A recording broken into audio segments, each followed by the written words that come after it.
खून पीने वाली चुड़ैल का रहस्य। उत्तर प्रदेश के एक छोटे से गांव के बाहर घना जंगल था। उस जंगल के बीचों बीच एक टूटा हुआ कुआं था। गांव वाले कहते थे कि उस कुएं के पास रात में जाने वाला इंसान कभी सही सलामत वापस नहीं आता। कई साल पहले उसी गांव में राधा नाम की एक औरत रहती थी। लोग उस पर काला जादू करने का झूठा आरोप लगाते थे। एक रात गुस्से में गांव वालों ने उसे जंगल के उस कुएं के पास जिंदा जला दिया।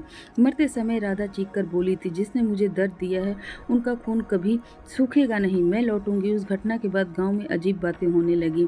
रात में लोगों को किसी औरत के रोने की आवाज़ सुनाई देती।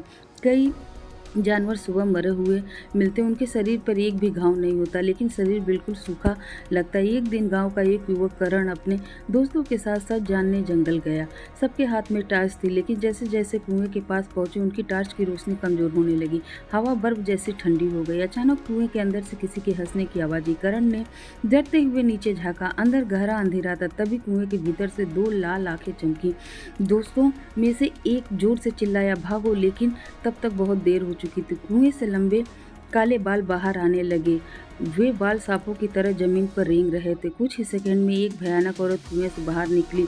उसका चेहरा जला हुआ था, आंखों से खून बह रहा था और उसके लंबे नुकीले दांत चमक रहे थे। उसने हवा में सूंघते हुए कहा, मुझे खून चाहिए। करण के दोस्त डर के मारे भागने लगे। तभी चुड़ैल ने अपने लंबे हाथ से एक लड़के को पकड़ लिया। लड़का जोर जोर से चीखने लगा।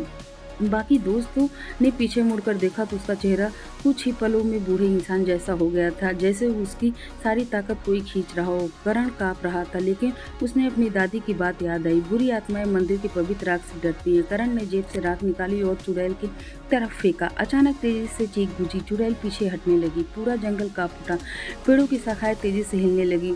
चुड़ैल गुस्से में चिल्लाई, मैं फिर लौटूंगी, और देखते ही देखते वह धुएं में बदलकर कुएं के अंदर गायब हो गई।